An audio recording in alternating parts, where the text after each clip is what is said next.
La revolución científica. Textos para la historia. Sinopsis. Este libro nos introduce por un gran viaje, a través de la revolución científica antigua y medieval, indagando en temas tan importantes como, el cosmos platónico, el cosmos aristotélico, la dinámica de Aristóteles, la ecuación del movimiento, la caída de los graves, la crítica de Aristóteles, el sistema heliocéntrico, entre otros. La ciencia antigua y medieval, se encuentra dominada por las concepciones metafísicas de Platón y Aristóteles, que constituyen el cuadro del cual no podrá escapar el pensamiento científico, lo que equivale a decir que ninguna observación o resultado experimental, podrá ser tenido por válido cuando implique contradicción con los supuestos metafísicos del sistema. El punto de partida de este pensamiento, arranca del descubrimiento de la metafísica por Parménides, el ser es, el no ser no es, y de la afirmación con Platón del carácter completo acabado del cosmos, al que se atribuye forma esférica y movimiento circular y uniforme, que son respectivamente la figura y movimientos perfectos. Aristóteles completa la cosmología platónica con una astronomía y una física que tienen como fundamento una concepción metafísica de la naturaleza de las cosas y de los seres. Por este motivo su astronomía distinguirá entre un mundo sublunar, esférico, formado por 4 elementos o esencias, tierra, agua, aire y fuego, y en cuyo centro o parte inferior se encuentra la tierra, y el mundo celeste, incorruptible, constituido por la quinta esencia. La coherencia lógica del sistema se impondrá a los resultados de la observación, y científicos como Ptolomeo elaboraron complicadas hipótesis, que, mediante la combinación de movimientos circulares, deferente, epiciclo, permitían salvar las apariencias en contradicción con los principios. La mecánica aristotélica parte de la diversidad de las esencias y distingue entre los movimientos naturales de cada una de ellas.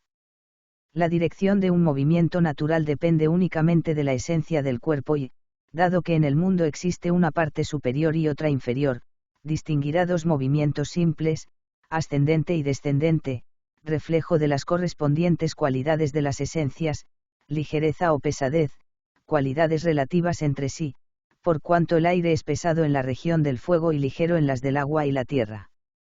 La región de la quinta esencia no conoce sino el movimiento circular y uniforme, el primero y más perfecto de los movimientos y el único eterno, en tanto en la región inferior se producen movimientos violentos y desordenados o, lo que es lo mismo, rectilíneos y variables. Al tratar de explicar estos últimos, Aristóteles establece, como condición universal para que exista movimiento, que la fuerza ha de ser superior a la resistencia. En los cuerpos pesados existe una cualidad que se manifiesta como resistencia al desplazamiento o como fuerza impulsiva y que Aristóteles identifica con el peso. La revolución científica exige como condición preliminar, la destrucción del sistema aristotélico ptolemaico en su doble formulación astronómica y física. La primera fue desbancada por obra de Copérnico, quien a comienzos del siglo XVI formula en el Commentariolus la hipótesis heliocéntrica, desarrollada luego sistemáticamente en su De Revolutionibus Orbium Caelestium, 1543, y confirmada con la determinación de las distancias de los planetas al Sol y de los periodos siderales de cada uno de ellos, cálculos que realizará sin apenas error respecto a las medidas actuales. La observación de estrellas nuevas en el mundo celeste, Tycho Brahe en 1572 y Galileo en 1604, de Nova Stella, y la aparición en 1610 de la astronomía telescópica por obra del mismo Galileo, Sidereus Nuntius, condujeron a una ampliación del conocimiento empírico del cosmos, satélites de Júpiter, montañas de la Luna, que impuso el reconocimiento de la homogeneidad del universo, fases de Venus, manchas del Sol, etc. La negación de la física aristotélica lleva a Galileo a plantearse un doble problema: explicar la incapacidad de los experimentos de caída de los cuerpos para impugnar la inmovilidad de la Tierra y determinar las leyes generales para este tipo de movimientos. En sus discursos y demostraciones sobre dos nuevas ciencias, 1638, destruirá el argumento aristotélico de que la caída de los cuerpos prueba la inmovilidad de la Tierra, estableciendo que todo movimiento considerado respecto a un sistema de referencia cerrado no permite descubrir si el sistema está en reposo o en movimiento uniforme. La ciencia nueva de la dinámica es la respuesta al segundo problema. El estudio de la caída de los graves había tenido en el siglo XIV una serie de tratadistas que, a través de la geometrización del movimiento, habían creado un instrumento matemático aplicable al estudio del movimiento acelerado. De este modo pudo establecer Oresme el teorema de la igualdad de los espacios recorridos por dos móviles, uno con velocidad uniformemente variada, vt, y otro con velocidad uniforme, vm, igual a la media de la velocidad final del primero. Alberto de Sajonia, por su parte, estableció intuitivamente el carácter uniformemente acelerado de la caída de los graves y la existencia de una proporcionalidad directa entre la velocidad instantánea y el tiempo transcurrido o la distancia recorrida, indecisión no resuelta hasta la publicación de los comentarios de Domingo de Soto a la física de Aristóteles, en que afirmó la proporcionalidad entre velocidad y tiempo sin llegar a establecer, sin embargo, ninguna relación cuantitativa entre ambas magnitudes. Galileo, que en 1604, carta a Paolo Sarpi, aún defendía la relación 5e, adoptó posteriormente la hipótesis de Soto, según la cual el movimiento uniformemente acelerado es aquel en que se producen incrementos iguales de velocidad en tiempos iguales. Boyle descubrirá posteriormente que en el vacío, condición experimental ideal negada por Aristóteles, todos los cuerpos caen con igual velocidad. Al mismo tiempo que descubre la ley del movimiento uniformemente acelerado, Galileo enuncia en el De Motu, calle 1590, el principio de inercia, al afirmar que en un plano horizontal ideal, al desaparecer la resistencia al movimiento, éste continúa de forma indefinida, lo que hace innecesaria la existencia de una fuerza. Lo mismo ocurre en la caída de los graves, en que el aumento de la velocidad provoca un aumento paralelo de la resistencia hasta un punto en que impide todo aumento ulterior de velocidad y forma el movimiento uniforme. Existe por tanto un movimiento inercial, que Galileo supone es el de los astros en el espacio vacío, inercia circular, que se mantiene al margen de lo establecido por la ecuación. La destrucción de la astronomía y de la física aristotélica sentó las bases para la construcción del método físico-matemático cuyas formulaciones teóricas son obra de Kepler, Descartes y Galileo. Kepler es fundamentalmente un matemático preocupado por descubrir las armonías existentes en la naturaleza. Si en el Mysterium Cosmographicum, 1597, afirma que los 5 sólidos perfectos delimitan las 6 órbitas planetarias, o en Harmonices Mundi, 1619, trata de descubrir la música de las esferas, fórmulas que se revelarían inexactas, fue en cambio el primero en establecer relaciones numéricas rigurosas entre determinados fenómenos, formulando de este modo las leyes de su nombre. Primera. Las órbitas planetarias son elipses y el Sol ocupa uno de los focos. Segunda. En el movimiento planetario los radios vectores barren áreas iguales en tiempos iguales. Tercera. Los cuadrados de los tiempos de revolución de dos planetas cualesquiera son proporcionales a los cubos de sus distancias medias al Sol. Las leyes de Kepler son el resultado de un método nuevo que aspira a descubrir, no las esencias de las cosas, sino las relaciones matemáticas que existen entre determinados fenómenos, la armonía en la terminología kepleriana, concepto que significa por una parte la intuición del mundo como un cosmos ordenado según leyes geométricas, y de otra la afirmación de que todo conocimiento cierto solo puede serlo de las características cuantitativas de la realidad. El resultado será la sustitución del concepto metafísico y cualitativo de sustancia por el de fuerza, término que designa una realidad física y cuantitativamente mensurable, que a su vez permitirá la determinación numérica de su correlato, la materia. Del mismo modo, la idea de causa es sustituida por el término función, que no es sino la expresión matemática de un conjunto de condiciones dadas en un fenómeno.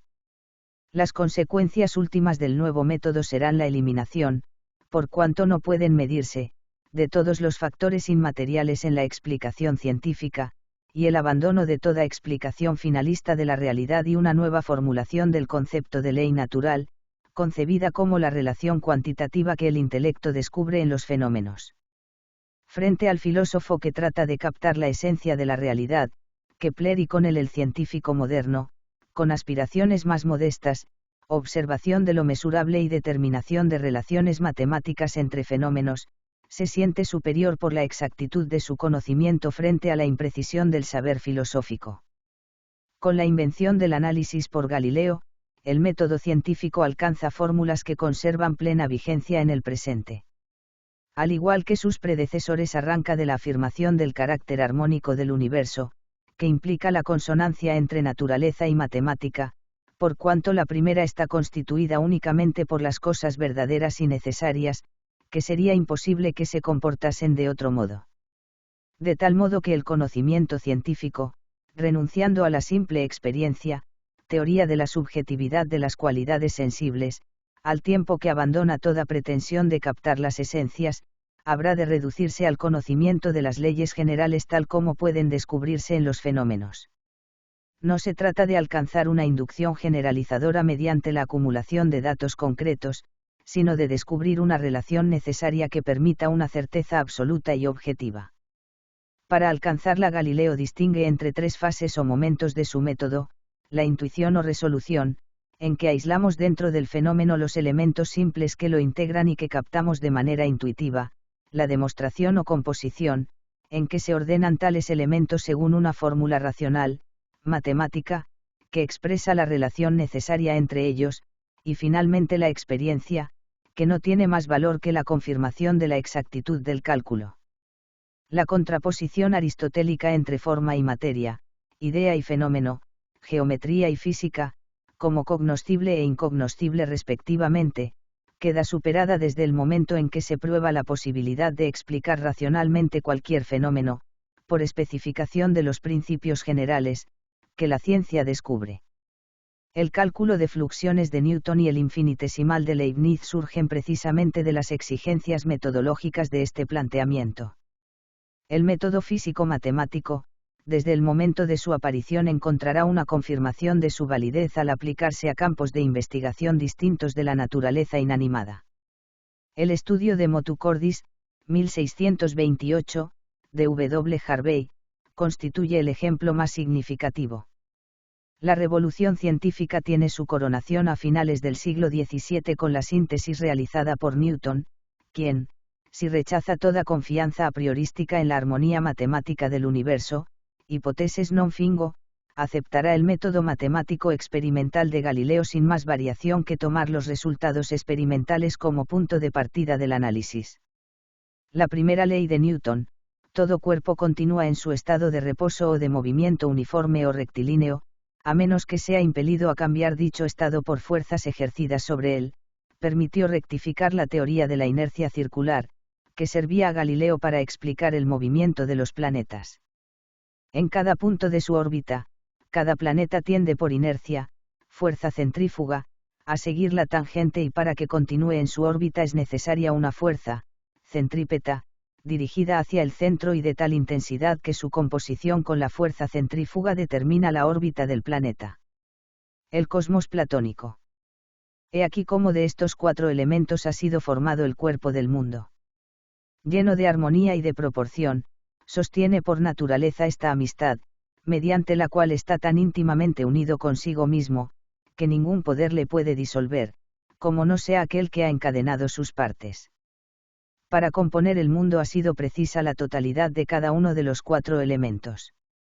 Porque con todo el fuego, con toda el agua, con todo el aire, con toda la tierra, le ha formado el supremo ordenador, no ha dejado, fuera del universo, ninguna parte, ningún poder, para que el animal entero fuese lo más perfecto posible, como compuesto de partes perfectas, y también para que fuese único, no quedando nada de donde pudiese nacer algún otro ser semejante, y por último, para que no estuviese sometido a la vejez y a las enfermedades.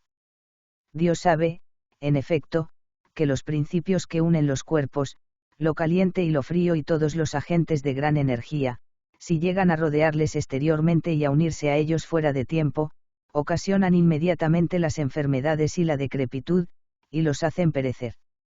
He aquí por qué y por qué razones Dios formó con muchos todos un todo único perfecto, no sujeto a la vejez ni a las enfermedades.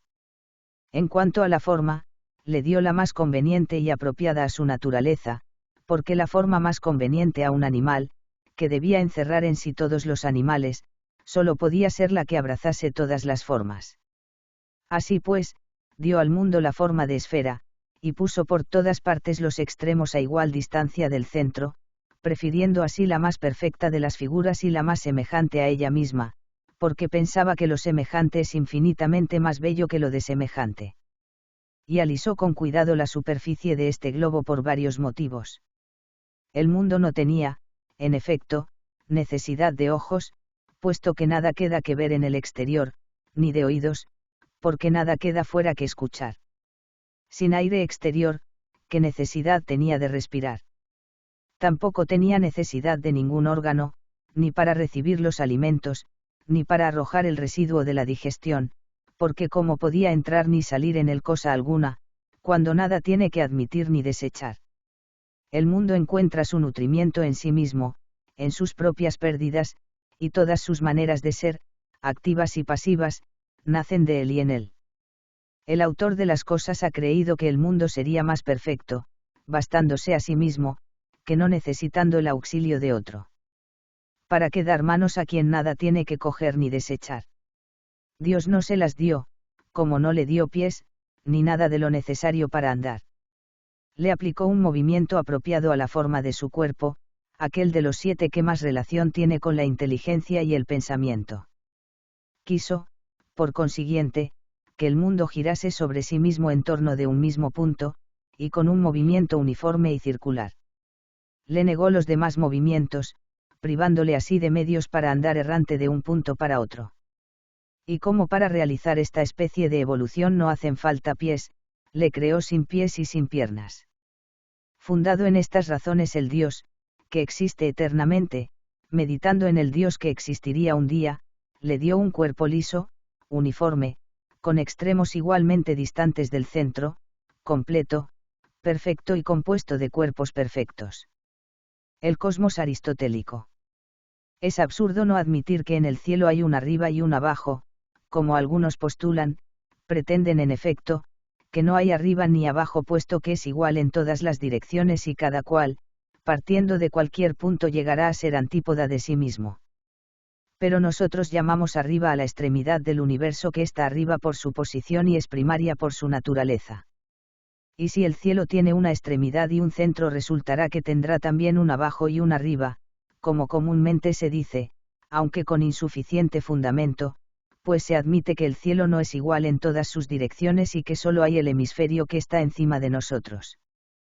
Pero sí se admite que el mundo es tal como este hemisferio en toda la redondez, y que la relación del centro respecto al universo entero es constante, habrá que dedique hay un arriba y que el centro es el abajo.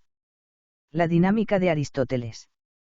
De estos argumentos resulta claro que existe una sustancia corporal diferente de las formaciones que nos son conocidas, anterior y más divina que todas ellas. También se llega a esa conclusión si partimos de la consideración de que todo movimiento o es natural o va contra la naturaleza y que el que para un cuerpo es antinatural es natural para otro, como pasa con el movimiento hacia arriba y con el movimiento hacia abajo, que son naturales y antinaturales respectivamente al fuego y a la tierra. De modo que es necesario que el movimiento circular, puesto que va contra la naturaleza de los cuerpos de aquí, sea el natural de algún otro cuerpo. Además, si, por una parte, el movimiento circular es natural para algún cuerpo, es evidente que debe existir un cuerpo simple y primario que por naturaleza se mueva con movimiento circular, del mismo modo que por naturaleza el fuego se mueve hacia arriba y la tierra hacia abajo, pero, si por otra parte, los cuerpos que se mueven circularmente lo hacen contra su naturaleza, sería extraño y absolutamente ilógico que, siendo antinatural, ese movimiento natural sea el único que es continuo y eterno. Pues, al menos en los demás cuerpos, está claro que lo que va contra la naturaleza es lo que más pronto se destruye. De modo que sí, como algunos dicen, lo que se mueve es fuego, ese movimiento circular no es menos contrario a su naturaleza que el movimiento hacia abajo, ya que vemos que el movimiento del fuego es el que parte del centro y va en línea recta. Por todo ello, razonando con todos esos argumentos, podemos admitir que existe algo distinto y separado de los cuerpos que nos rodean, cuya naturaleza es tanto más noble cuanto mayor es su distancia de las cosas de aquí. Es evidente que el movimiento circular es el movimiento primario. Pues todo movimiento, como ya dijimos, es o en círculo, o en línea recta, o mixto, y este es necesariamente secundario respecto a los dos primeros, puesto que de ellos está compuesto, y el rectilíneo es secundario respecto al circular, pues este es simple y perfecto en mayor grado. En efecto, no es posible moverse siguiendo una recta infinita, pues este infinito no existe. Pero es que en el caso de que existiese, ningún objeto podría moverse así, ya que lo imposible no se produce e imposible es recorrer de extremo a extremo esa recta infinita. En cuanto al movimiento según una línea recta finita, si vuelve hacia atrás, es compuesto y son dos movimientos, si no vuelve hacia atrás es incompleto y perecedero. Y lo completo tiene prioridad sobre lo incompleto, y lo imperecedero sobre lo perecedero, tanto en la naturaleza como desde el punto de vista de la razón y del tiempo. Además, el movimiento, que admite la posibilidad de ser eterno, tiene prioridad sobre el que no la tiene. Ahora bien, es posible que el movimiento circular sea eterno, pero de los otros movimientos ni la locomoción ni ningún otro puede serlo, es necesario en efecto, que se produzca una parada, y si hay parada está suprimido el movimiento. Es conforme con la razón el resultado de que el movimiento circular es uno y continuo, mientras que el rectilíneo no lo es. En efecto, del movimiento rectilíneo están definidos el comienzo, el final y el medio, y todo eso lo tiene en sí mismo, de manera que hay un punto de donde partirá el móvil y otro donde lo acabará, pues en los términos, bien el inicial, bien el final, todo objeto está en reposo. Por el contrario, en el movimiento circular no hay tales puntos determinables, pues porque de los puntos que hay sobre la línea, uno cualquiera ha de ser término con preferencia a otro cualquiera. Cada punto es por igual comienzo, final y medio, de manera que ciertos objetos, los que giran alrededor de un punto, están siempre y no están nunca en su comienzo y en su final. Esa es la razón de que la esfera se mueva y en cierto modo esté en reposo, ya que ocupa siempre el mismo lugar. La causa es que todas esas características convienen al centro, que es punto inicial, punto medio y punto final del espacio atravesado, de manera que, por estar ese punto fuera de la circunferencia, no hay un punto en el que separe el móvil como si hubiera terminado su recorrido, ya que siempre se mueve en torno a su punto medio y no en dirección a un punto final. Por eso permanece quieto y el conjunto en cierto sentido está siempre parado y está continuamente moviéndose. Resulta que, puesto que el movimiento circular, de los astros, es la medida de los movimientos, es necesario que sea primario, pues con lo primario se mueven todas las cosas, y, recíprocamente, porque es primario, es medida de los demás movimientos. Además, solo el movimiento circular admite el ser regular. Pues los objetos que siguen una trayectoria rectilínea se mueven de manera distinta cuando parten del punto inicial a cuando se acercan al punto final, ya que todos cuanto más se alejan del estado de reposo, más deprisa se mueven. El movimiento circular es el único en el que ni el punto inicial ni el punto final están en él sino fuera de él. La ecuación del movimiento. Puesto que el motor mueve siempre algo, en algo y hasta algo, y al decir en algo entiendo que ocupa un tiempo, y al decir hasta algo entiendo que abarca un cierto espacio, pues siempre que ese motor está moviendo algo, también acaba de mover algo, de modo que habrá un cierto espacio a lo largo del cual ha movido y un cierto tiempo empleado en el movimiento. Sí, pues, A es el motor, B es el cuerpo movido, C es el espacio recorrido y D es el tiempo, entonces en el mismo tiempo la misma fuerza moverá una masa que es la mitad de B a lo largo de un espacio doble de C, y en la mitad del tiempo D moverá una masa que es la mitad de B a lo largo del espacio C. Pues así será proporcional. Y si una fuerza dada mueve una masa dada en un tiempo dado a lo largo de un espacio dado, y en la mitad de tiempo, la mitad de distancia, también la mitad de la fuerza moverá la mitad de la masa en el mismo tiempo y a lo largo del mismo espacio. Por ejemplo, sea E la fuerza que es la mitad de A y Z la masa que es la mitad de B. Entonces la relación entre la fuerza y la masa es similar y proporcional, de suerte que recorrerán un mismo espacio en el mismo tiempo. Y si E mueve Z en el tiempo D a lo largo de un espacio C, no se sigue la necesidad de que en el mismo tiempo la fuerza E mueva una masa doble de Z a lo largo de un espacio que es la mitad de C. Efectivamente, si la fuerza A mueve la masa B en un tiempo D en un espacio C, la mitad de A que llamamos E, no moverá la masa B en el tiempo D a lo largo del espacio C, ni en una fracción de D lo moverá a lo largo de la misma fracción de C, ni a lo largo de un espacio que sea al total de C como a esa E. En realidad puede suceder que no lo mueva nada, pues si la fuerza total ha movido una masa dada, la mitad de la fuerza no moverá esa masa, cualquiera que sea la magnitud de esta ni cualquiera que sea el tiempo empleado, porque de no ser así, un solo hombre podría mover un barco, dividiéndose la fuerza total de los arrastradores por el número de hombres que lo arrastran y por el espacio a lo largo del cual todos juntos lo movieron. Además, si ha de existir un cuerpo que, careciendo de liviandad y de peso, se mueve, es necesario que se mueva obligado a ello, y como se mueve obligado a ello, realiza un movimiento infinito. En efecto, puesto que alguna fuerza es la que causa el movimiento, un objeto menor y más liviano será movido por esa misma fuerza a lo largo de un espacio mayor. En efecto, la velocidad del más pequeño será la del mayor como este a aquel. La caída de los graves. Vemos que la misma masa y el mismo cuerpo se mueven más deprisa por dos causas, o por ser diferente el medio que atraviesan, agua, tierra, aire, o, siendo igual todo lo demás, por ser diferente el cuerpo en movimiento, por exceso de peso o de liviandad. El medio atravesado es una de las causas porque opone resistencia, sobre todo si se mueve en sentido contrario, y también si está en reposo, y más el medio que no es fácil de separar, lo que equivale a decir que es más denso. Un cuerpo A se moverá a través de un medio B durante un tiempo C, pero a través de un medio D, que se compone de partículas más finas, tardará un tiempo E, si el espacio del medio B es igual al del medio D, tiempo proporcional a la resistencia que opone el medio. En efecto, sea B agua y sea de aire, en la medida en que el aire es más fino e incorpóreo que el agua, en esa medida la velocidad de A través de D será mayor que a través de B. Una velocidad respecto a otra estará en la misma proporción en que están entre sí el aire y el agua. De suerte que si la finura del medio es doble, atravesará el medio B en un tiempo doble que el medio D, y el tiempo C será el doble que el tiempo E.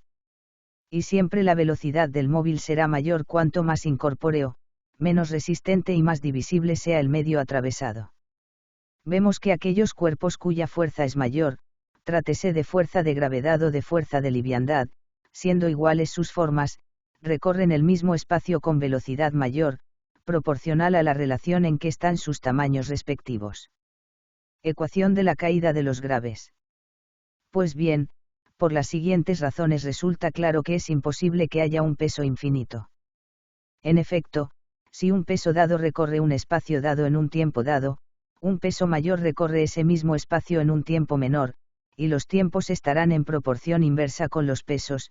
Por ejemplo, si un peso tarda un tiempo, un peso doble tardará la mitad de ese tiempo.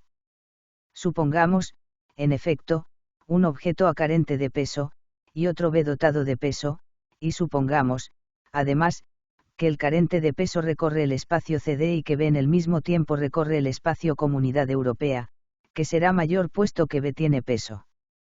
La crítica de Aristóteles. Simplicio. Os confieso que toda esta noche he estado rumiando las cosas de ayer, y verdaderamente encuentro muchas nuevas consideraciones, bellas y gallardas.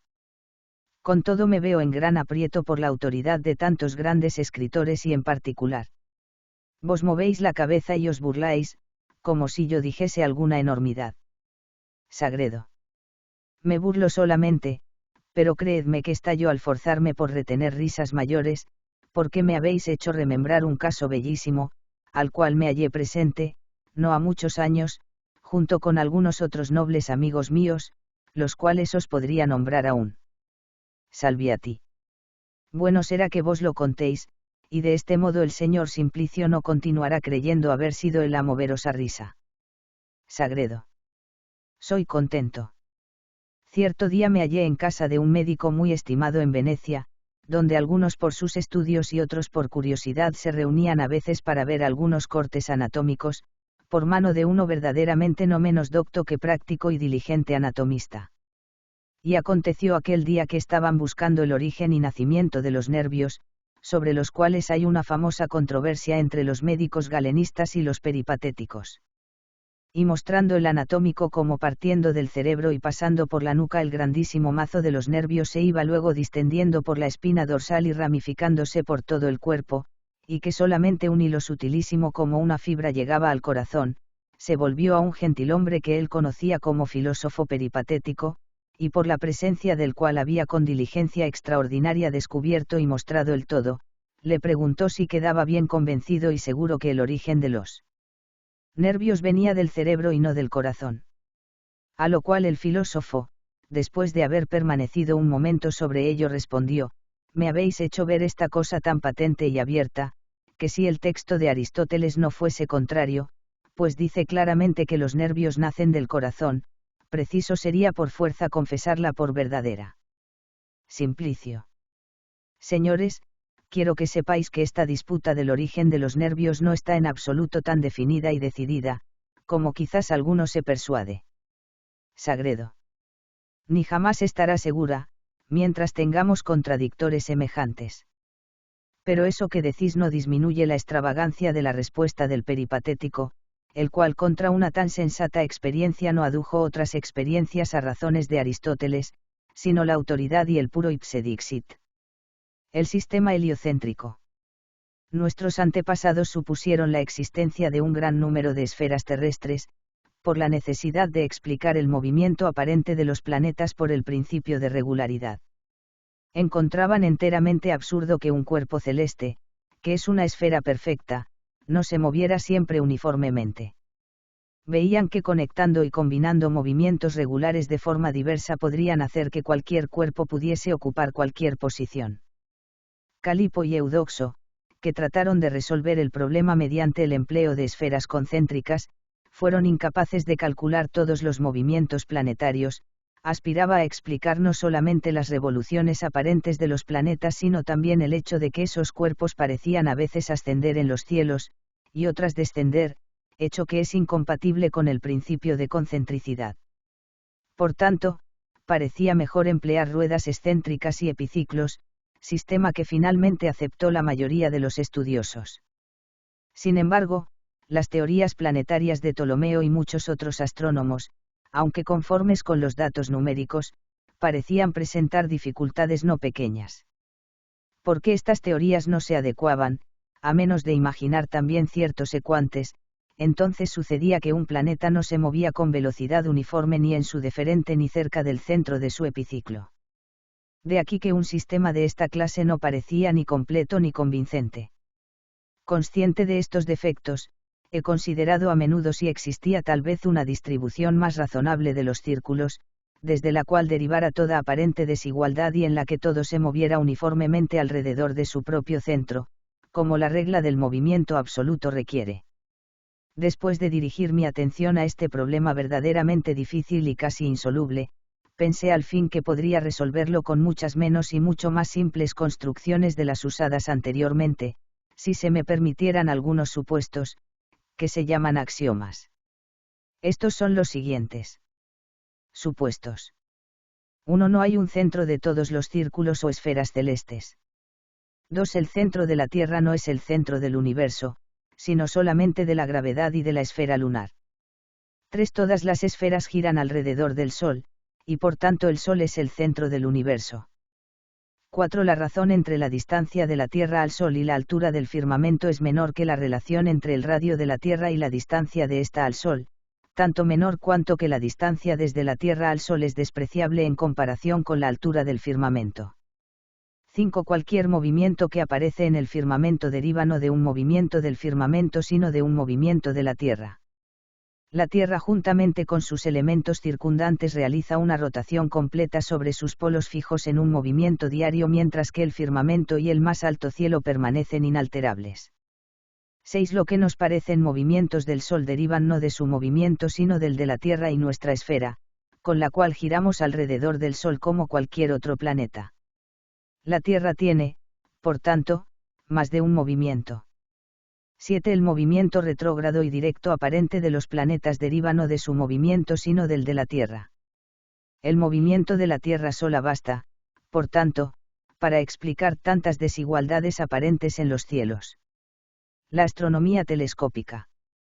Aviso astronómico que contiene y explica observaciones recientemente efectuadas, con la ayuda de un nuevo anteojo, sobre la faz de la Luna, sobre la Vía Láctea y las nebulosas, sobre innumerables estrellas fijas y sobre 4 planetas llamados astros mediceos, nunca vistos hasta ahora.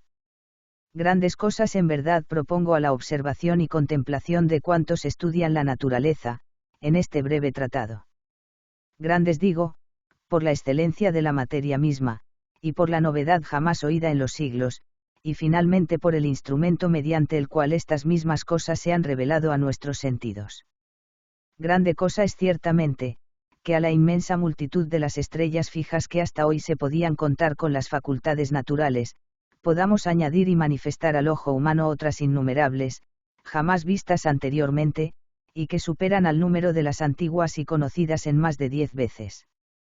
Hermosísima cosa y admirablemente placentera es ver el cuerpo de la Luna, alejado de nosotros casi en 60 radios terrestres, tan vecino como si distara solo 2 de estas dimensiones, de modo que nos muestran el diámetro mismo de la Luna casi 30 veces, su superficie 900 y su volumen 27.000 veces mayores que si las miráramos a simple vista, y por ende, con la certidumbre de la sensata experiencia, cualquiera puede comprender que la Luna no está recubierta de una superficie lisa y liviana sino escabrosa y desigual, y, como la faz de la Tierra, llena de grandes protuberancias, profundas cavidades y plegamientos. Igualmente creo no se debe estimar cosa menuda el haber eliminado las controversias en torno a la galaxia o Vía Láctea, y haber manifestado a los sentidos, al par que al intelecto, su propia esencia, además, mostrar palmariamente que la sustancia de los astros, llamados hasta hoy nebulosas por los astrónomos, es diversísima de lo que hasta hoy se ha creído, esto reputamos ser cosa grata y asaz hermosa. Pero aquello que mayormente sobrepasa cualquier maravilla, y que principalmente nos movió a dar cuenta a todos los astrónomos y filósofos, es el haber descubierto 4 astros errantes, los 4 satélites de Júpiter, por nadie antes de nosotros conocidos ni observados, que a semejanza de Venus o Mercurio en torno al Sol, tienen sus órbitas en torno a un cierto astro principalísimo entre los conocidos, y ora lo preceden, ora lo siguen, no alejándose de él jamás dentro de ciertos límites. Y todas estas cosas fueron descubiertas y observadas a pocos días, con la ayuda de un anteojo que inventé, tras haber recibido la iluminación de la divina gracia. Y mayor maravilla aún, los astros llamados hasta hoy nebulosas por los astrónomos son agrupamientos de pequeñas estrellas diseminadas de modo admirable, y mientras cada una de ellas, por su pequeñez y por la grandísima distancia a que se halla de nosotros, huye a nuestra vista del entrecruzamiento de sus rayos resulta aquel fulgor, que hasta ahora se ha creído como una parte más densa del cielo, apta para reflejar los rayos de las estrellas y del sol. Nosotros hemos observado algunas de entre ellas y hemos querido añadir los dibujos de 2. En el primero hay una nebulosa llamada Cabeza de Orión, en la que contamos 21 estrellas. El segundo representa la nebulosa llamada Pesebre, la cual no es una sola estrella, sino una reunión de más de 40, nosotros además de los borriquillos, contamos 36, dispuestas en el siguiente orden. Las cosas observadas hasta ahora en torno a la Luna, a las estrellas fijas, a la galaxia expusimos con brevedad. Réstanos ahora lo que creemos ser el argumento más importante de este tratado, es decir, revelar y divulgar las noticias relativas a 4 planetas, nunca vistos desde el comienzo del mundo hasta hoy, la ocasión de su descubrimiento y estudio, sus posiciones, y las observaciones realizadas en estos 2 últimos meses sobre sus mutaciones y giros, invitando a todos los astrónomos a estudiar y definir sus periodos, cosa que hasta hoy no nos fue dado hacer en modo alguno por escasez de tiempo. Pero les advertimos que, para no entregarse en vano a este estudio, es necesario el telescopio exactísimo del que hablamos al principio de este libro. El movimiento de la Tierra. Salviati. De modo que la insistencia de este filósofo se manifiesta en esto, qué cosa sea aquel principio, por el cual nos movemos con la Tierra, si interno o externo, debemos de cualquier modo sentirlo, y no sintiéndolo, no es ni lo uno ni lo otro, y por lo tanto ni nosotros nos movemos, y consiguientemente la Tierra. Y yo afirmo que puede ser de un modo y de otro, sin que nosotros lo sintamos. Y que puede ser externo, el experimento de la barca quita toda dificultad con largueza, y digo con largueza porque pudiendo nosotros en cualquier momento hacerla mover o estar tranquila y con gran cuidado observar si por cualquier diversidad, que pueda ser sentida por el tacto, podamos advertir si se mueva o no, viendo que por ahora no se ha logrado tal ciencia, porque maravillarse si el mismo accidente nos es desconocido en la tierra, la cual puede habernos transportado perpetuamente, sin poder jamás experimentar su quietud. Según creo, señor Simplicio, vos habéis subido 1000 veces en las barcas de Padua, y si queréis confesar verdad, jamás habéis sentido en vos mismo la participación en aquel movimiento, a no ser cuando la barca encallando o tropezando en cualquier obstáculo, se ha detenido, y vos, juntamente con los demás pasajeros, cogidos de improviso habéis estado peligrosamente a punto de saltar por la borda.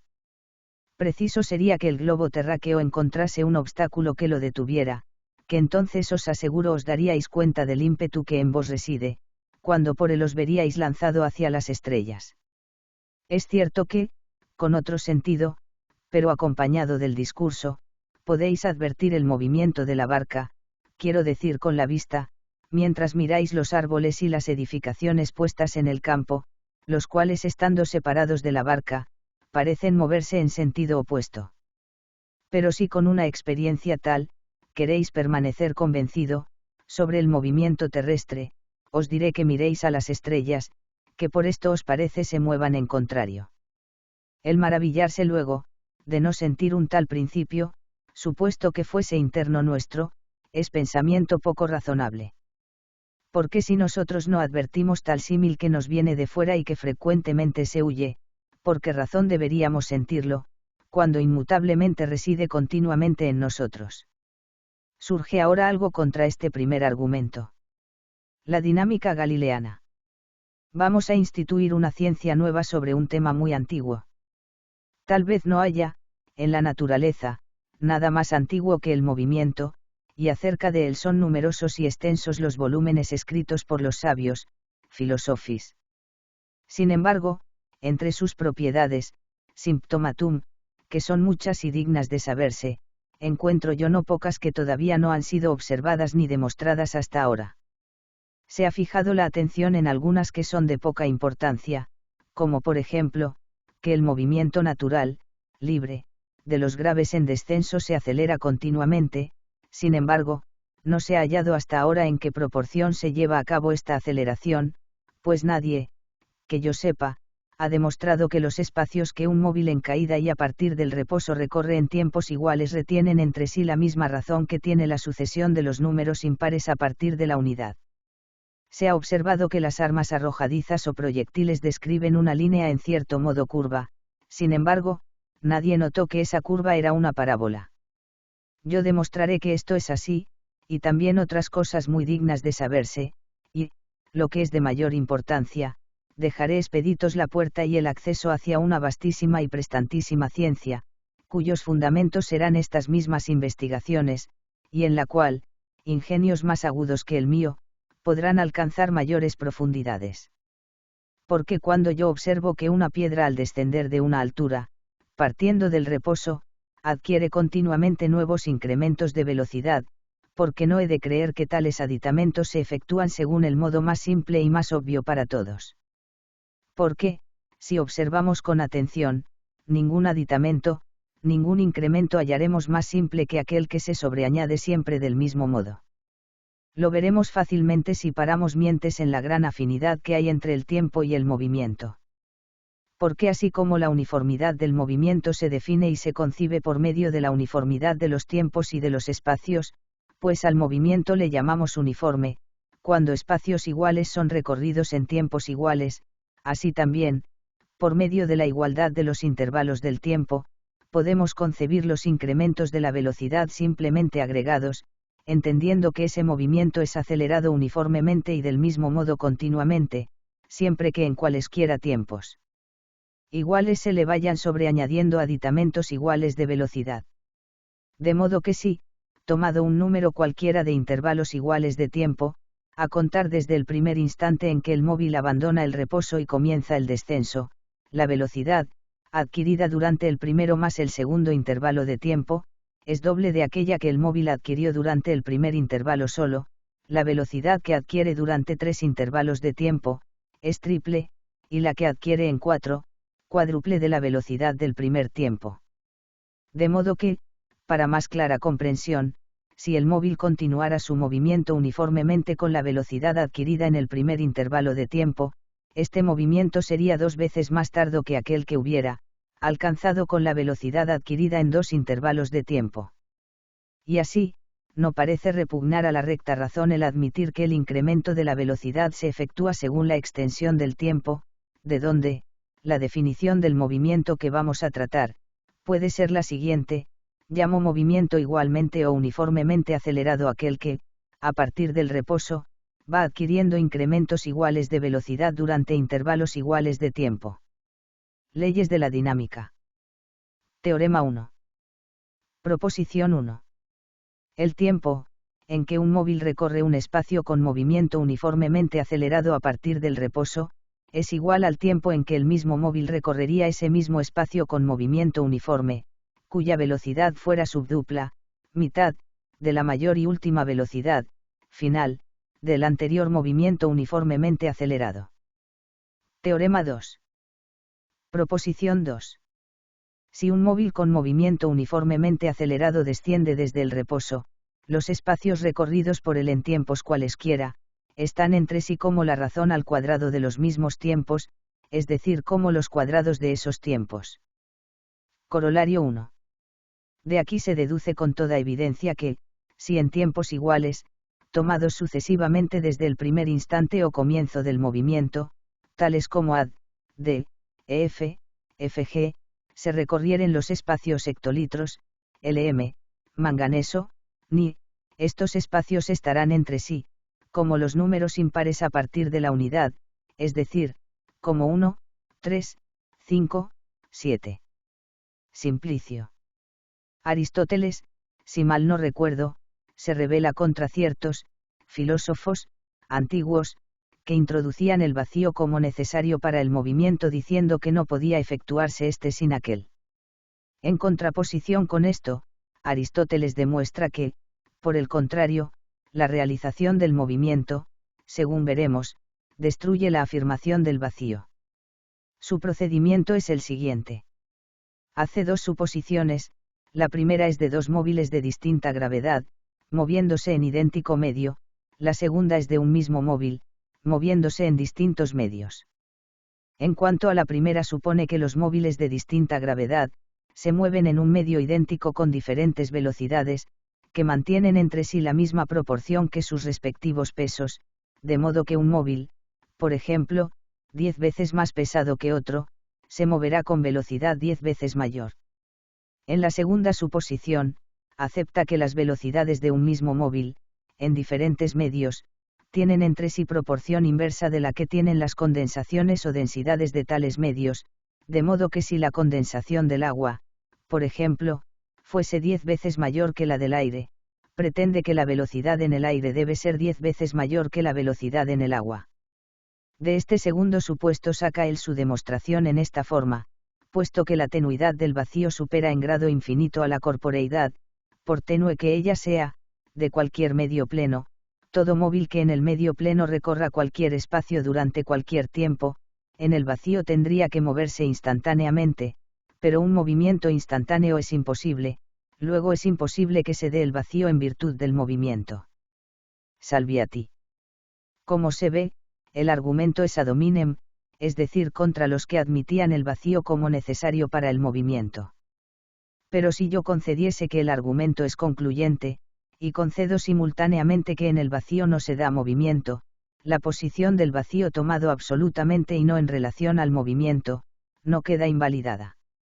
Mas para decir lo que tal vez hubieran podido responder los antiguos, a fin de que se aprecie mejor la fuerza probatoria del argumento de Aristóteles, paréceme que podríamos ir contra las suposiciones de aquel, negándolas ambas a 2.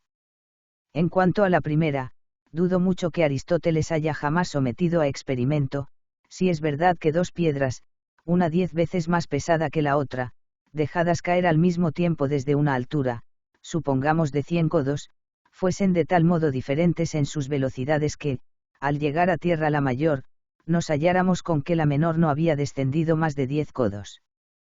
Simplicio. Por sus palabras se ve que él da a entender que sí lo ha experimentado, porque dice, veremos que el más pesado, ahora bien, ese verse implica la realización del experimento. Sagredo. Sin embargo, Simplicio, yo que no he hecho la prueba, te aseguro que una bala de cañón que pese 100, 200 libras o aún más, no se anticipará ni siquiera en un palmo en llegar a tierra, a una bala de mosquete que pese media libra, aun cuando vengan de 200 codos de altura. Principio de inercia. Esta demostración ha de ser entendida a condición de que no exista ninguna resistencia accidental, por rozamiento, bien del móvil, bien del plano inclinado o también por la forma del móvil. Antes bien hay que suponer que el plano es en cierto modo inmaterial o al menos perfectamente pulido y duro, para evitar que mientras el móvil ejerce su peso sobre el plano, lo deforme y quede en reposo como si estuviera en una cavidad. También es necesario que el móvil esté perfectamente pulido, que tenga una forma que no ofrezca resistencia al movimiento, como ocurre con la esfera y que asimismo sea de materia muy dura o, si no, fluida como el agua. Si todas estas cosas se disponen así, cualquier móvil será movido en un plano horizontal por una fuerza mínima, es más por una fuerza menor que cualquiera otra. Un móvil que no tiene ninguna resistencia externa descenderá naturalmente en un plano por poco que esté inclinado bajo el horizonte sin aplicación de ninguna fuerza externa, como sucede clarísimamente con el agua, y el mismo móvil en un plano por poco que esté inclinado sobre el horizonte no sube sino violentamente. Por consiguiente, se concluye que en el horizonte el móvil se mueve con un movimiento que no es natural ni violentamente. Y si no se mueve con movimiento violento podrá ser movido por consiguiente por una fuerza la más pequeña de todas. La armonía. Para llegar por fin a mi tema y reforzar mediante una nueva demostración la expuesta doctrina de Copérnico sobre el nuevo universo, quiero resumir con toda brevedad la materia desde su principio. El cuerpo fue lo primero que Dios creó. Poseyendo esta noción, probablemente resultaría bastante claro por qué Dios creó primero el cuerpo y no otra cosa. Digo que Dios tenía ante sí la cantidad, para realizarla, necesitaba todo cuanto pertenece a la esencia del cuerpo, con el fin de que la cantidad del cuerpo en cuanto cuerpo se haga en cierto modo forma y sea el primer apoyo del pensamiento. Que la cantidad fuera lo primero en adquirir existencia, lo quiso Dios para que se diera una distinción entre lo curvo y lo recto. El Cusano y otros me parecen tan divinamente grandes solo porque han sabido apreciar tanto la relación entre lo recto y lo curvo, osando adscribir lo curvo a Dios, lo recto a las criaturas. De modo que quienes se aplican a concebir al Creador por la criatura, a Dios por el hombre, apenas puede decirse que hagan labor más útil que quienes buscan llegar a lo curvo por lo recto, al círculo por el cuadrado. Porque, entonces, al adornar el mundo, instituyó Dios la distinción entre curvo y recto y la noble jerarquía de lo curvo. ¿Por qué? Pues simplemente, porque el mejor arquitecto debe formar una obra de la mayor hermosura. No es en efecto posible, ni lo fue nunca, según dice Cicerón en su libro sobre el mundo, siguiendo al Taimeo de Platón, que el mejor haga otra cosa que lo más hermoso. Puesto que el Creador tenía en la mente la idea del universo, hablo según el modo humano, para que los hombres me comprendan, y puesto que la idea debe contener algo ya acabado y, según dije, algo perfecto, para que sea también perfecta la forma de la obra por realizar, está claro que, de acuerdo con aquellas leyes que el propio Dios en su bondad se prescribe a sí mismo, Dios no podía tomar la idea del fundamento del mundo más que de su propia esencia. Cuán soberbia y divina es esta, puede verse mediante una doble consideración, por una parte, reflexionando que Dios es en sí mismo uno en esencia y trino en personas, y por otra parte comparándolo con las criaturas. Quiso Dios acuñar al mundo con aquella imagen, aquella idea.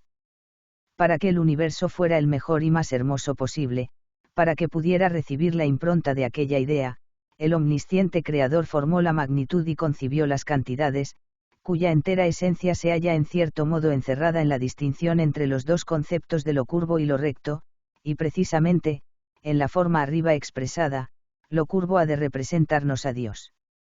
De modo que no ha de creerse que una distinción tan apropiada para la representación de Dios se haya instituido por azar, ni que Dios haya podido no pensar en ella, de tal modo que sean otras razones y otros motivos los que hayan formado a la magnitud como cuerpo, resultando luego sin mayor deliberación y fortuitamente la distinción de lo recto y lo curvo y su semejanza con Dios. Lo verosímil, por el contrario, es que Dios, desde el primer comienzo, eligiera por expresa decisión a lo curvo y lo recto para introducir en el universo la divinidad del Creador, para hacer posible la existencia de aquellos dos conceptos, aparecieron las cantidades, y para que las cantidades pudieran ser comprendidas, creó Dios los cuerpos antes que ninguna otra cosa.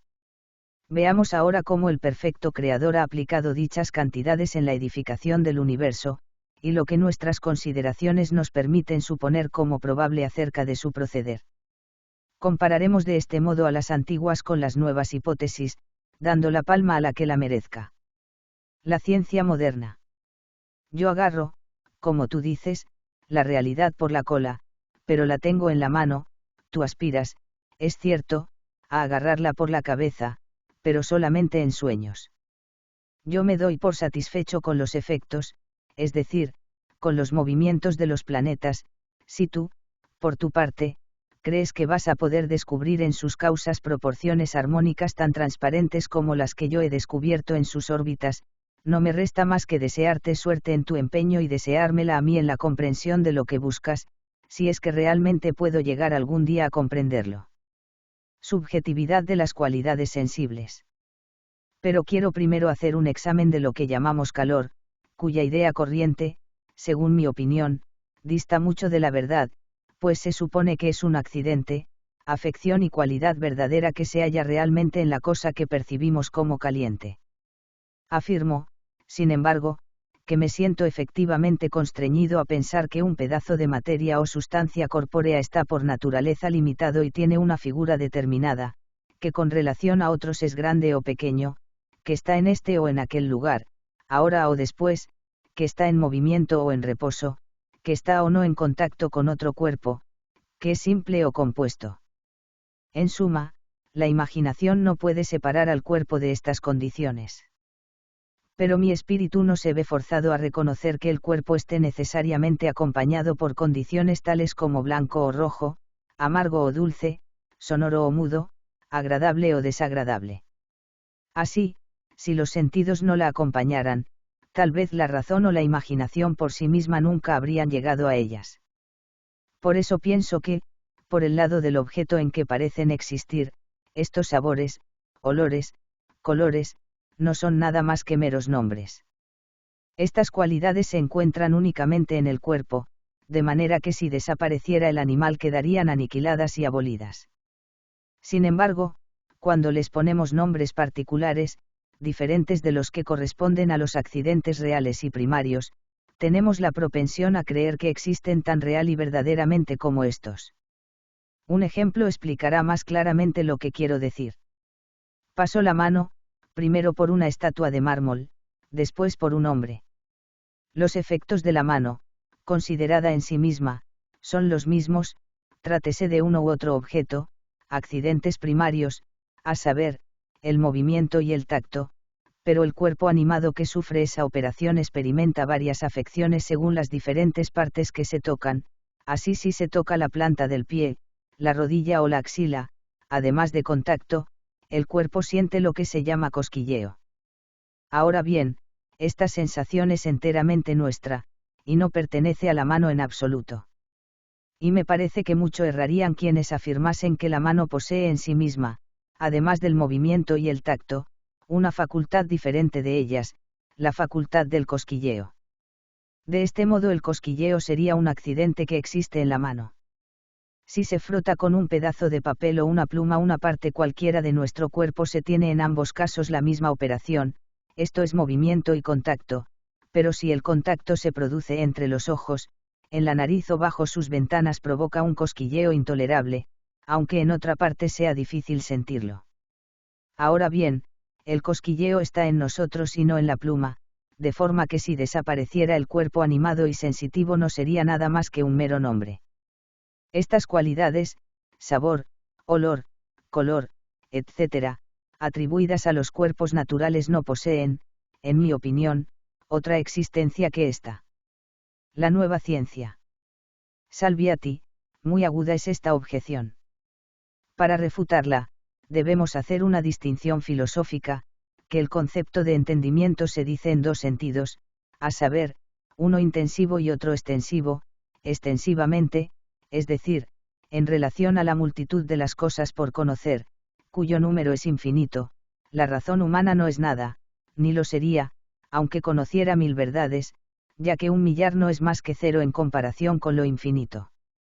Pero si consideramos el entendimiento intensivamente, en cuanto esta expresión significa la intensidad o perfección en el conocimiento de una verdad cualquiera, afirmo que el intelecto del hombre concibe algunas verdades tan perfectamente y está tan absolutamente seguro de ellas como pueda estarlo la naturaleza. Son ejemplos los conocimientos matemáticos puros, a saber, la geometría y la aritmética. Cierto que la mente divina conoce muchas más verdades matemáticas, puesto que las conoce todas. Pero el conocimiento de las pocas que la mente humana ha entendido, creo posee una certeza objetiva igual a la del conocimiento divino, ya que ha llegado a aprehender su necesidad, y un grado mayor de certeza no puede darse. Simplicio, a esto le llamo hablar con presunción y osadía. Salviati, estas proposiciones son generalmente conocidas, y enteramente libres de toda sospecha de soberbia u osadía. No van de ningún modo contra la omnisciencia divina, tal como no se ataca a la omnipotencia divina cuando se dice que Dios no podría hacer que lo ocurrido no hubiera ocurrido. Pero barrunto, señor Simplicio, que vuestro recelo procede de haber entendido en parte mal mis palabras. Por consiguiente, para expresarme mejor, explicaré que desde luego la verdad cuyo conocimiento proporcionan las demostraciones matemáticas es la misma que conoce la divina sabiduría, pero otorgaré que el modo como Dios conoce las innumerables verdades, unas pocas de las cuales son las alcanzadas por nosotros, es muy superior al modo nuestro. Nosotros avanzamos de conclusión en conclusión mediante progresivos análisis, mientras que Él comprende por pura intuición. Nosotros, por ejemplo, para obtener el conocimiento de algunas de las infinitas propiedades del círculo que Él posee, partimos de una de las más sencillas, la sentamos como definición de aquella figura, y pasamos mediante el razonamiento a una segunda propiedad, de esta a una tercera, luego a una cuarta, y así sucesivamente. El intelecto divino, en cambio, por la mera constitución de su esencia y sin ninguna operación temporal, conoce la infinita abundancia de las propiedades del círculo. En el fondo, las propiedades de una cosa, están virtualmente contenidas en su definición, y aunque infinitas en número, puede que en su esencia y en la mente divina constituyan una unidad. El propio espíritu del hombre no deja de saber algo de esta suerte de conocimiento, aunque solo lo adivine tras un espeso velo de niebla, el cual, por decir así, se hace más claro y transparente cuando dominamos ciertos razonamientos que nos han sido rigurosamente demostrados y hemos asimilado tanto que podemos pasar de uno a otro con toda celeridad. No creo que debamos, según estimo, apartarnos totalmente de la contemplación de las cosas, aunque estén lejísimos de nosotros, si no hubiéramos antes determinado, ser óptima resolución, el posponer todo acto especulativo a todas nuestras restantes ocupaciones. Porque una de dos, o queremos con la especulación intentar penetrar la verdadera esencia intrínseca de las sustancias naturales, o nos contentamos con tener noticia de algunas de sus propiedades. El intentar penetrar la esencia lo reputo empresa imposible y trabajo no menos vano, en las sustancias próximas elementales que en las remotísimas y celestes, y paréceme ser igualmente ignaro de la sustancia de la tierra que de la luna, de las nubes elementales que de las manchas del sol. No veo tampoco el que el entender de estas sustancias vecinas, nos proporcione otra ventaja que la abundancia de detalles, pero todos igualmente desconocidos, por los cuales andamos vagando, con poquísimo o ningún provecho del uno al otro. Y si preguntando y cuál sea la sustancia de las nubes, me fuere respondido que es un vapor húmedo, de nuevo desearé saber qué es el vapor. Me dirán por ventura que es agua, atenuada en virtud del calor y en ello resuelta, pero yo, igualmente dudoso de que sea el agua, buscándolo, hallaré finalmente que es aquel cuerpo fluido que se desliza por los ríos y que continuamente manejamos y tratamos. Pero tal noticia del agua es solamente más cercana y dependiente de más sentidos, pero en modo alguno más intrínseca de la que antes tenía de las nubes. Y de igual manera no sé más de la verdadera esencia de la tierra y el fuego, que de la luna o el sol. Pues este es conocimiento que nos está reservado el comprender en el estado de beatitud y no antes. Pero si queremos detenernos en la aprehensión de algunas propiedades, no me parece hayamos de desesperar de poder conseguirlo, incluso en los cuerpos lejanísimos, no menos que en los próximos, incluso, por ventura, con más exactitud en aquellos que en estos. Y quien no entiende mejor los periodos de los movimientos de los planetas, que los de las aguas de los diversos mares. Quien ignora que la figura esférica del cuerpo lunar fue comprendida mucho antes y con mayor facilidad, que la del terrestre.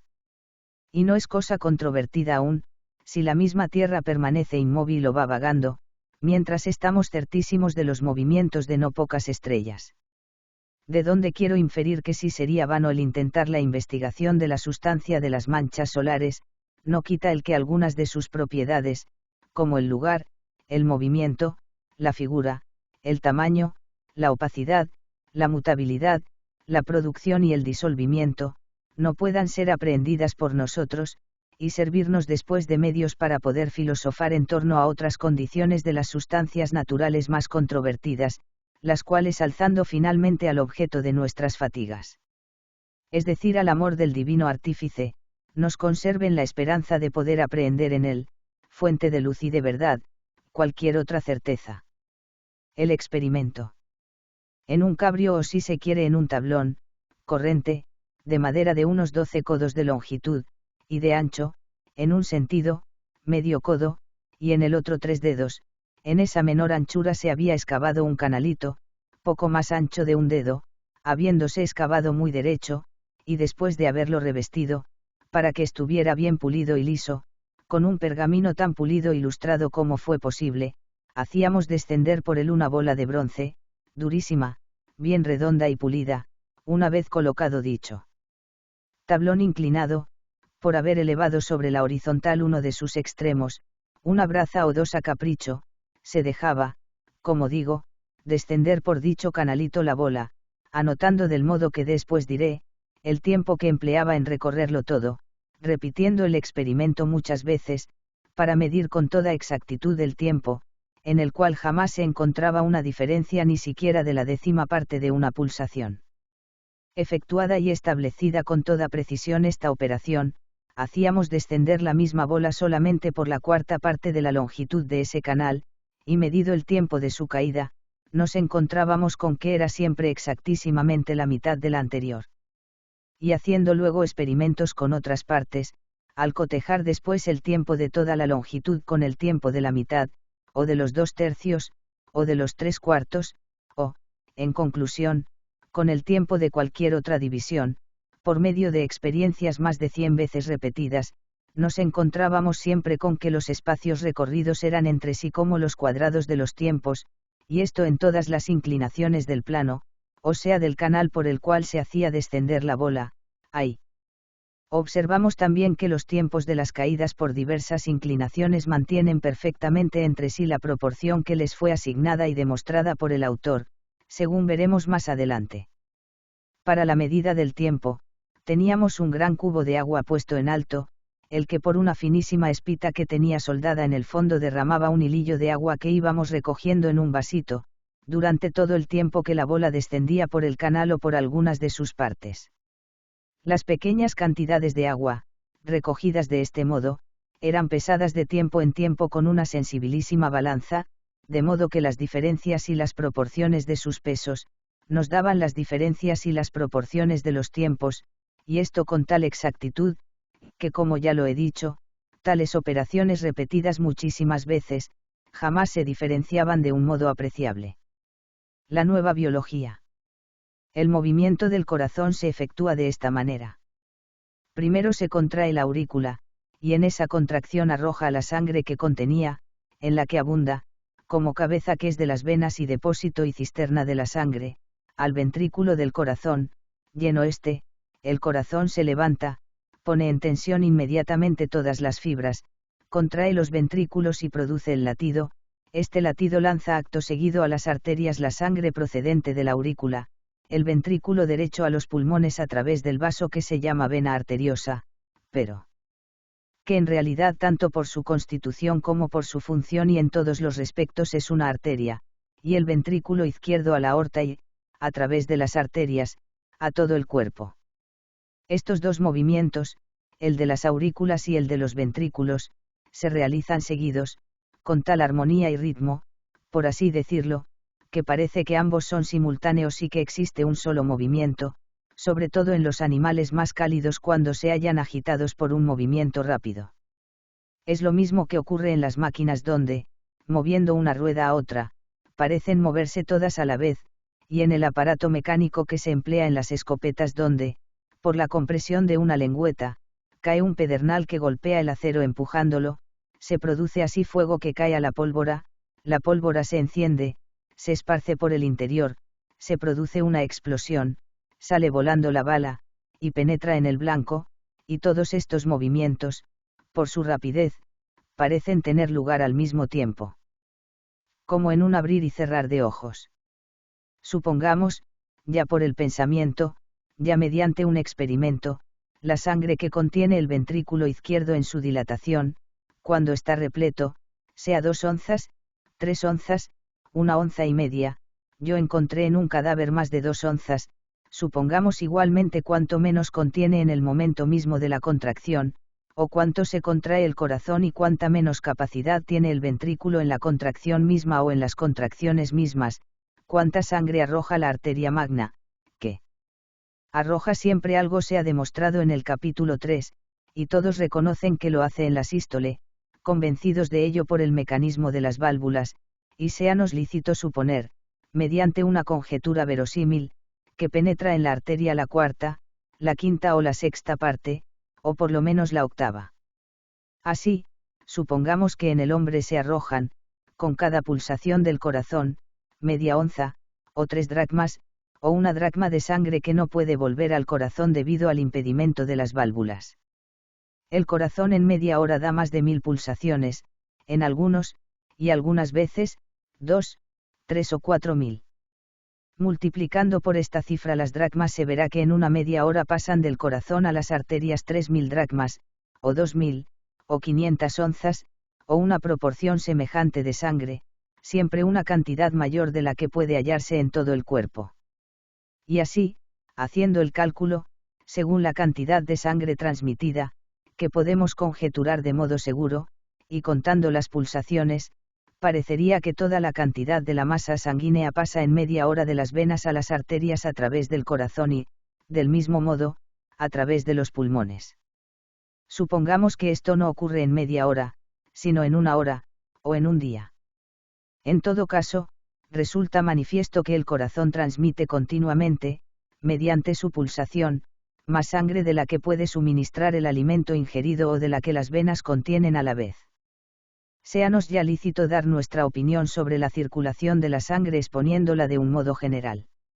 Ha quedado demostrado, tanto racional como experimentalmente, que la sangre atraviesa los pulmones y el corazón merced al pulso de los ventrículos, siendo impelida y lanzada a todo el cuerpo, allí se introduce en las venas y en las porosidades de la carne, y a través de las mismas venas vuelve de toda la periferia al centro, pasando de las pequeñas a las mayores, y de estas a la vena cava, hasta llegar por fin a la aurícula del corazón, y en tan gran cantidad, con tanto flujo y reflujo del centro por las arterias a la periferia, y de esta por las venas a aquel, que no puede ser suministrada por los alimentos recibidos, y en una abundancia mucho mayor sin duda de la que sería suficiente para nutrición, es, pues, necesario concluir que la sangre describe en los animales un movimiento circular, y que está en perpetuo movimiento, consistiendo en esto la acción o función del corazón, que la lleva a cabo mediante su pulso, y siendo esta función causa única del movimiento y el pulso del corazón. El análisis newtoniano. Normas del razonamiento en filosofía. Norma 1. No hemos de admitir más causas de las cosas naturales que las que sean verdaderas y suficientes para explicar sus apariencias. A este propósito, los filósofos dicen que la naturaleza no hace nada en vano, y cuanto más en vano sea menos servirá, porque la naturaleza se complace en la simplicidad, y no gusta de la vanidad de las causas superfluas. Norma 2. Por tanto, a los mismos efectos naturales deben, en lo posible, asignarse las mismas causas. Así, a la respiración en el hombre y en el animal, a la caída de la piedra en Europa y en América, a la luz de nuestro fuego de cocina y la del sol, la reflexión de la luz en la Tierra y en los planetas. Norma 3. Las cualidades de los cuerpos, que no admiten ni intensificación ni disminución de grados, y que, según se comprueba, pertenecen a todos los cuerpos situados al alcance de nuestros experimentos, han de estimarse cualidades universales de todos los cuerpos cualesquiera que sean. Porque ya que las cualidades de los cuerpos las conocemos únicamente mediante experimentos, hemos de sostener como universal todo lo que concuerde universalmente con estos experimentos.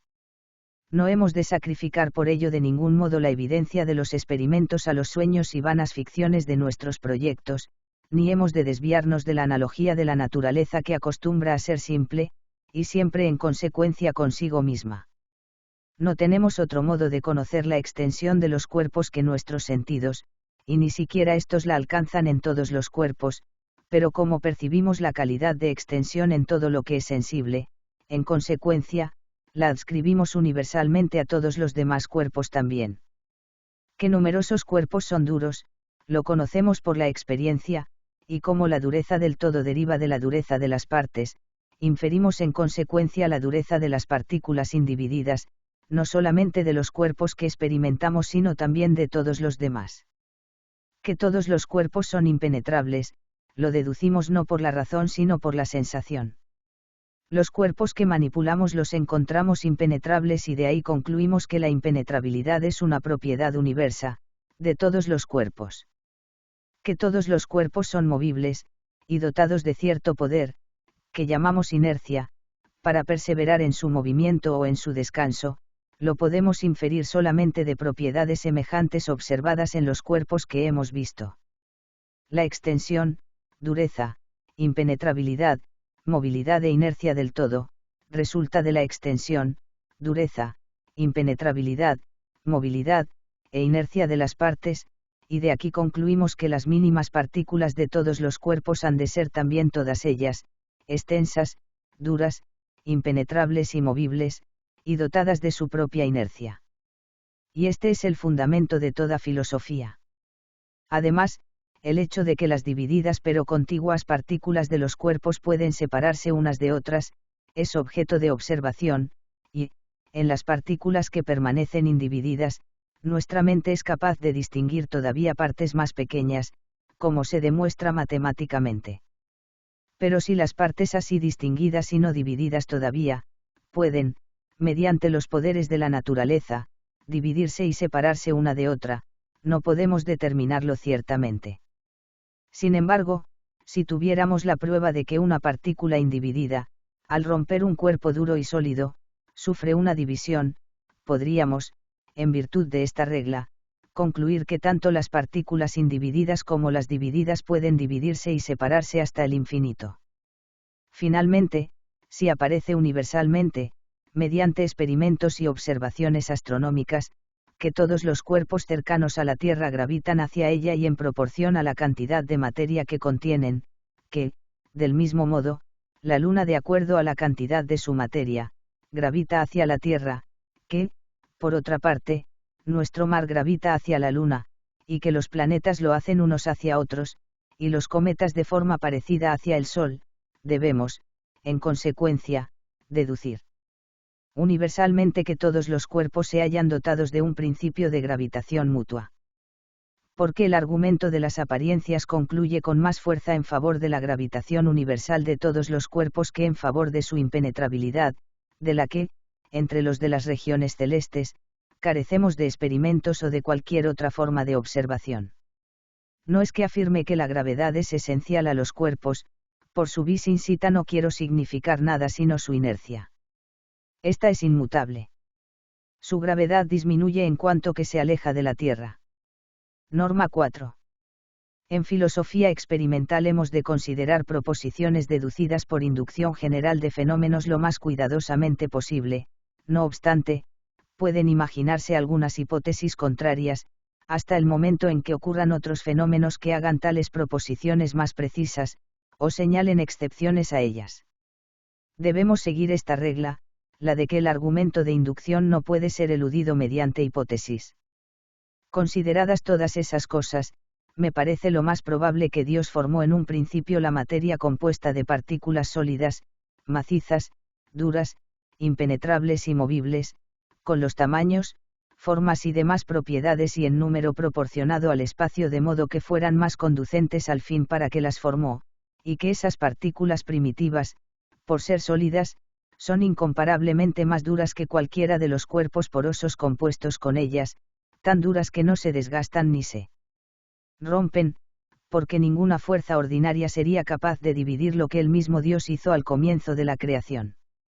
Continuando enteras esas partículas, pueden formar, en cualquier tiempo, cuerpos de la misma naturaleza y contextura, pero, si se desgastasen o rompiesen en pedazos, la naturaleza de las cosas que de ellas depende se cambiaría.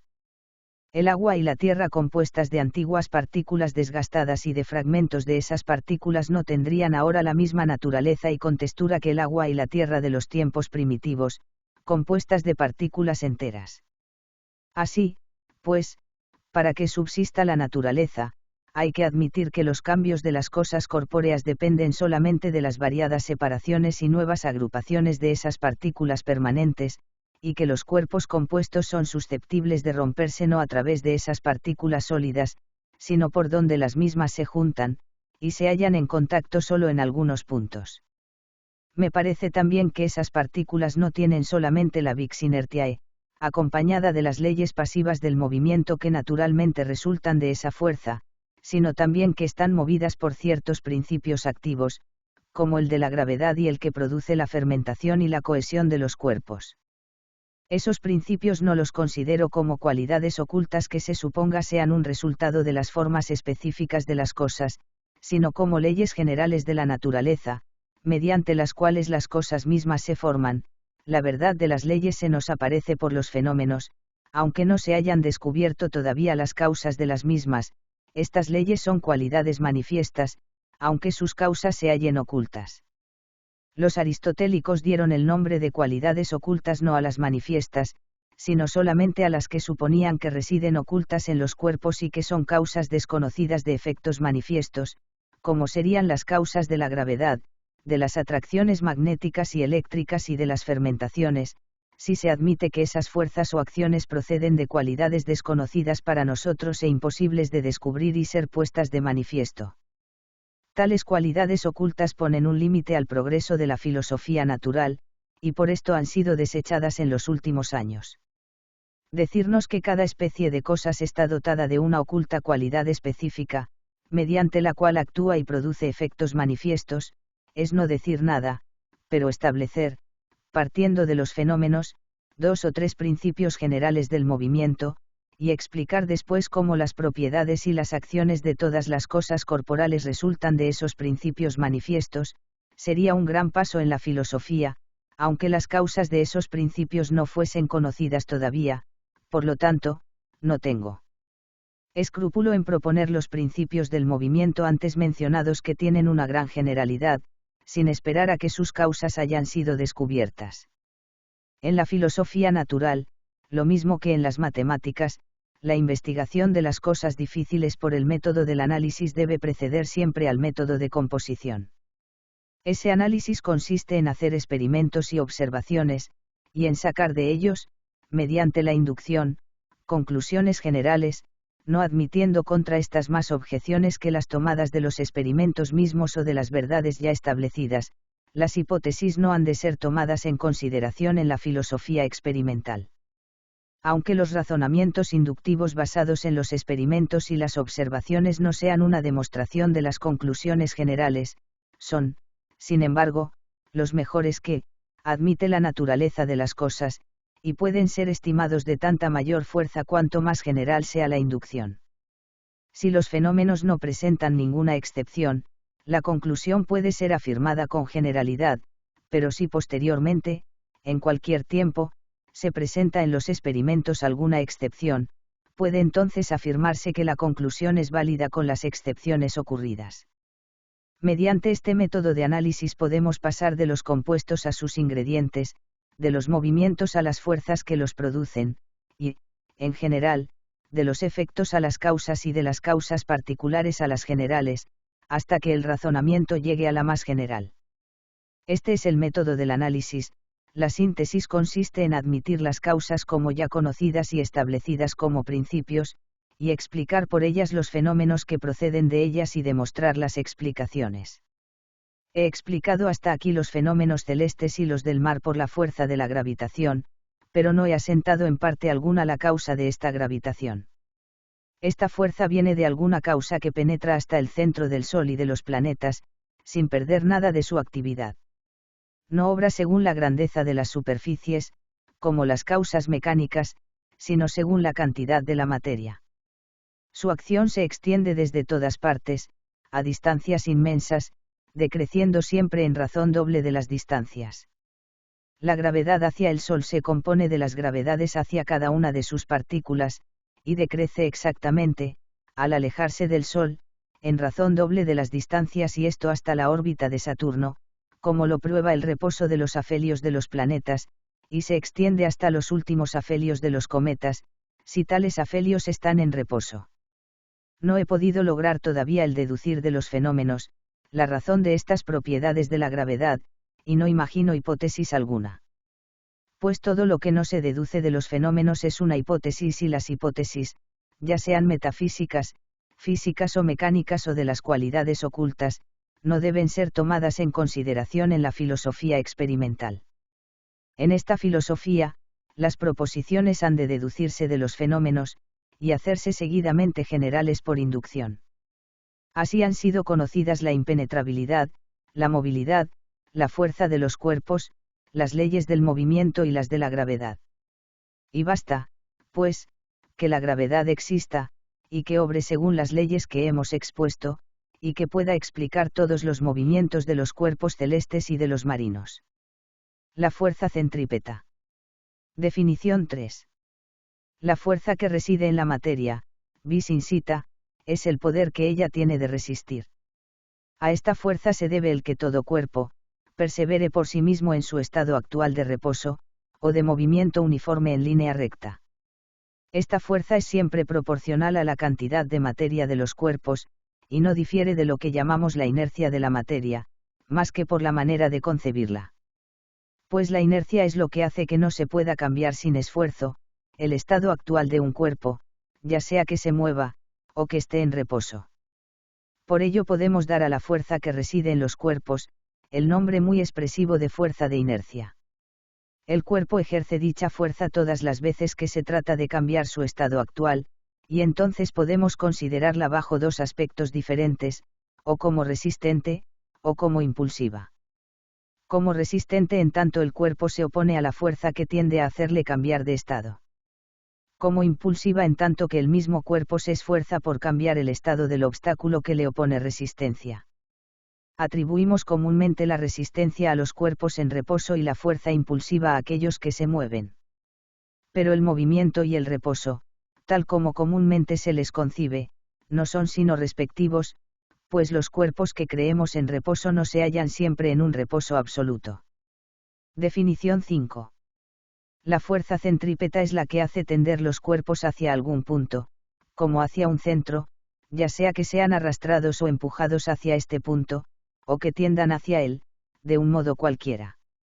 La gravedad que hace tender todos los cuerpos hacia el centro de la Tierra, la fuerza magnética que hace tender el hierro hacia el imán, y la fuerza, cualquiera que sea, que retira en todo momento a los planetas del movimiento rectilíneo y los hace circular en las curvas, son fuerzas de este género. La piedra a la que se hace girar por medio de una onda, obra sobre la mano, al tender la onda, con un esfuerzo que es tanto mayor cuanto más rápidamente se la hace girar, y se escapa en el mismo instante en que no se la retiene más. La fuerza ejercida por la mano para retener la piedra, que es igual y contraria, a la fuerza por la que la piedra tiende la onda, y que está siempre dirigida hacia la mano, centro del círculo descrito, es la que se llamó fuerza centrípeta. Igualmente ocurre con todos los cuerpos que se mueven en redondo, todos se esfuerzan por alejarse del centro de su revolución, y sin el auxilio de alguna fuerza que se oponga a este esfuerzo, y que los retenga en sus órbitas, es decir, de alguna fuerza centrípeta, partirían en línea recta con un movimiento uniforme. Un proyectil no volvería a caer hacia la Tierra, si no estuviera animado por la fuerza de la gravedad, antes al contrario, iría en línea recta hacia los cielos con un movimiento uniforme, si la resistencia del aire fuere nula. Débese pues a la gravedad el que sea retirado de la línea recta, y el que se incline sin cesar hacia la Tierra, y se inclina más o menos según la gravedad y la velocidad de su movimiento. Mientras menor sea la gravedad del proyectil, con relación a su cantidad de materia, mayor será su velocidad, se alejará menos de la línea recta, e irá más lejos antes de caer sobre la Tierra. Así, si una bala de cañón fuera disparada horizontalmente desde lo alto de una montaña, con una velocidad capaz de hacerle recorrer 2 leguas antes de caer sobre la Tierra, con una velocidad doble, no recaería sino después de haber corrido unas 4 leguas, y con una velocidad decuple, iría 10 veces más lejos, con tal de no tener en cuenta la resistencia del aire, y aumentando la velocidad de ese cuerpo, se aumentaría a voluntad el camino que había de recorrer antes de recaer sobre la Tierra, y se disminuiría la curvatura de la línea que describiría, de forma que podría no volver a caer sobre la Tierra sino a la distancia de 10, de 30, o de 90 grados, o que finalmente, podría circular en torno a ella, sin volver a caer jamás, e incluso partir en derechura al infinito, en el cielo. La ley de la gravitación universal. Proposición 7. Teorema 7. Todos los cuerpos ejercen la atracción de la gravedad y esta es proporcional a la cantidad de materia de cada uno de ellos. Ya antes hemos demostrado que todos los planetas están mutuamente sometidos a la fuerza de la gravedad, como también que la atracción que ejerce cada uno de ellos, considerado por separado, es inversamente proporcional al cuadrado de las distancias, contadas desde el centro del planeta. De ello se sigue que la atracción ejercida por todos es proporcional a su masa. Además, como quiera que todas las partes de un planeta cualquiera, A, son atraídas a otro planeta cualquiera, denominado B, y como quiera que la gravedad de cualquier parte es a la gravedad del todo como la masa de esa parte es a la masa del todo, el planeta B a su vez será atraído hacia todas las partes del planeta A, y la atracción que experimenta hacia una parte cualquiera será la atracción que experimenta hacia el todo como la masa de esa parte es a la masa del todo. ¿Qué es lo que había que demostrar? Corolario 1. Por consiguiente, la atracción que ejerce un planeta entero se produce y se compone de la suma de las atracciones ejercidas por cada una de sus partes, de lo que tenemos ejemplos en las atracciones magnéticas y eléctricas. Pues la atracción ejercida por el todo se produce por la atracción ejercida por cada una de sus partes. Al tratar de la gravedad esto puede comprenderse imaginando que varios planetas menores se reúnen en una sola esfera y componen un planeta mayor. En efecto, la fuerza del conjunto deberá originarse en las fuerzas de las partes que lo componen. Si alguien objetare que todos los cuerpos que tenemos junto a nosotros, conforme a esta ley deberían gravitar unos hacia otros, siendo así que tal atracción de ninguna manera se percibe, respondo que la atracción que ejercen dichos cuerpos, puesto que tiene que ser a la atracción de la Tierra entera como son las masas de estos cuerpos a la masa de la Tierra entera, es con mucho menor que la que puede percibirse. Corolario 2. La atracción ejercida por cada una de las partículas iguales de un cuerpo es inversamente proporcional al cuadrado de la distancia que hay desde cada partícula. Es evidente por el corolario 3 de la proposición LXIV. Fin.